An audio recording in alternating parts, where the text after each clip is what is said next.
అందరికీ నమస్కారం. ఈ రోజుల్లో మనం ఏదైనా పంటి నొప్పి వచ్చిందంటే చాలు వెమ్మటే హాస్పిటల్కి పరిగెడతాము.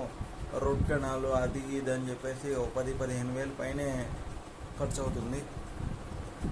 గతంలో కనుక మనం గమనించినట్లయితే మన పూర్వీకులు అనేక రకాలైనటువంటి ఆకు పసరులతోనే ఆయుర్వేద వనమూలికలతోటే మన పంటలో ఉన్నటువంటి పురుగుల్ని బ్యాక్టీరియాని నిర్మూలన చేసేవాళ్ళు. ఇప్పటి రోజుల్లో మనం గమనిస్తే కనుక ఎక్కడొకక్కడ మళ్ళీ అలాంటి విద్యల్ని మనం చూస్తున్నాము. ఈ ముళ్ళ వంకాయలు ఇటువంటి ఆయుర్వేద వనమూలికలతోటి ఈ యొక్క పంటలోని పురుగుల్ని బయటికి తీసే పద్ధతిని చాలామంది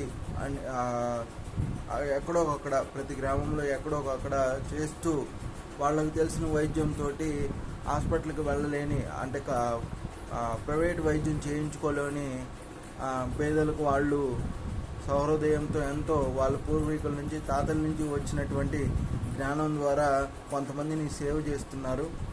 ఇలాంటి అపూర్వమైనటువంటి ఆయుర్వేదిక కళలను విద్యను ప్రభుత్వం వారు గమనించి వాళ్ళను కూడా ప్రోత్సహించినట్లయితే ఎంతోమంది పేద అనారోగ్య బాధితులకు మీరు హెల్ప్ చేసినట్లు అవుతుంది. అంతేకాకుండా ఇప్పుడు ప్రస్తుత సమాజంలో వైద్యం అంటే ఖర్చుతో కూడుకున్న పని.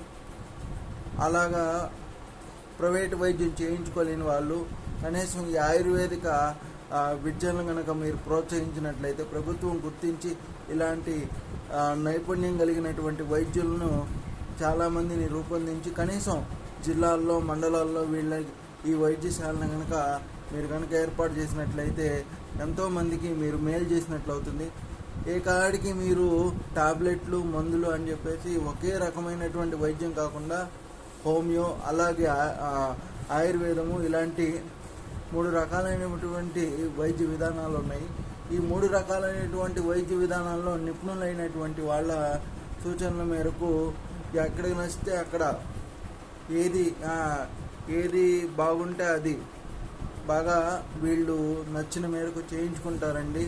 చాలా బాగుంటుంది వైద్యం అనేది. దయచేసి గమనించి ఆయుర్వేద విద్యను కూడా మీరు ప్రోత్సహించండి. ఆయుర్వేద విద్య ద్వారా కూడా కొన్ని రకాలైనటువంటి వ్యాధులు నయమవుతాయి.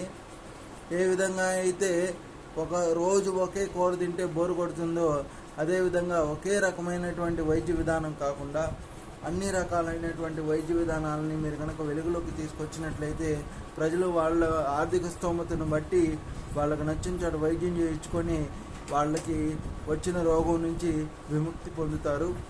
ఈ విషయాన్ని ఆంధ్రప్రదేశ్ ప్రభుత్వం వారు గమనించి ఆయుర్వేద విద్యను ప్రోత్సహించాలనే లక్ష్యంతో ఈ వీడియో చేయడం జరిగింది.